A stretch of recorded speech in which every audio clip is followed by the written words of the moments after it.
What you saw there was a bunch of graduates at Seattle Pacific University with, I guess, a bit of a silent protest. Maybe they said a few words to the gentleman they were handing their rainbow flags to as they received their diplomas. The reason that they have this protest is because the most recent several protests that students have had against this board of trustees at the school based off of their anti-LGBTQ plus practices. Let's go to some of the details here, because students at Seattle Pacific University have been staging a sit-in outside of the president's office for 19 days. In protest of its anti-LGBTQ plus employment policy, and have carried their protest to the school's graduation ceremony as well, as you saw.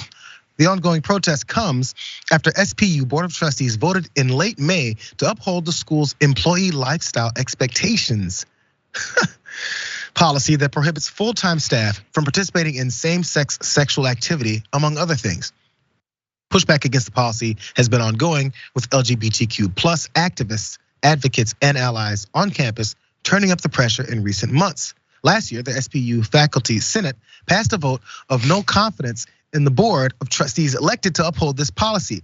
That decision came after an adjunct nursing professor sued the school, alleging leaders denied him a promotion just because he's gay. School teachers then created a work group to explore how to make the campus more welcoming for LGBTQ plus people. The group ultimately recommended that the board get rid of the rule this spring, a recommendation that the board subsequently rejected. So it'd be pretty easy for them to do so. Faculty seems to be backing it. They don't really have much of any other reason not to, except to continue to hold on to that hateful policy. Maybe there's people on the board of trustees that's like, but imagining gay people actually enjoying their lives disgusts me.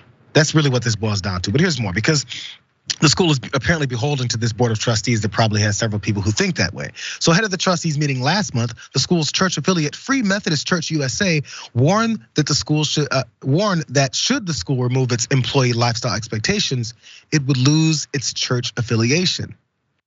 But the church doesn't have any legal oversight or ownership over the school or its property, is what the governance of the school lies exclusively with the trustees. So that was a lie. That is an excuse. And in reality, they just want to keep this policy, Muzz.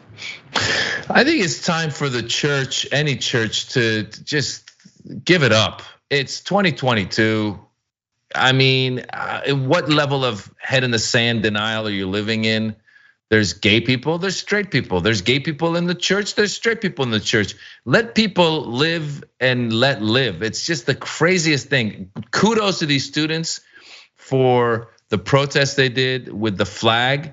I think if in the future this school doesn't change its policies, when they go up with those little flags, they should knock the dude on his head too, to maybe knock some sense into him, just pick like that and then hand him a flag. I wonder what they did with all those flags, right? They collected probably like 100 or so flags. I'm not sure how many students were graduating or how many participated. Couldn't have been everyone. But no, at that point, what does it do, right? Because as I saw this, I was thinking, I said, okay, great. I like to protest. They're not children, but I like to say the kids are gonna be all right only because I'm old. But the fact that they have this process and thought process when it comes to standing up to your school, who they just went to, and I assume they enjoyed their experience and appreciate what they've accomplished there. But it doesn't mean you can just go along with anything that's happening.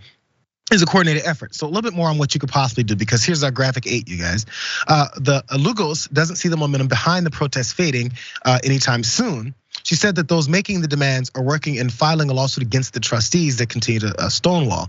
An online fundraiser posted earlier in the week has received more than $20,000 in donations to support this effort. And as of Friday afternoon, that was the number that they've raised there. So let's just show this SPU board holding them legally accountable. That GoFundMe link, if you'd like to also help out with this, gain some. Since we're getting attention to it, maybe let's do something about it and help from that way. Do you guys have that link up? Can we show that? If not, that's all good. But just go to the SPU board, holding the SPU board legally accountable, a GoFundMe link if you'd like to help out there.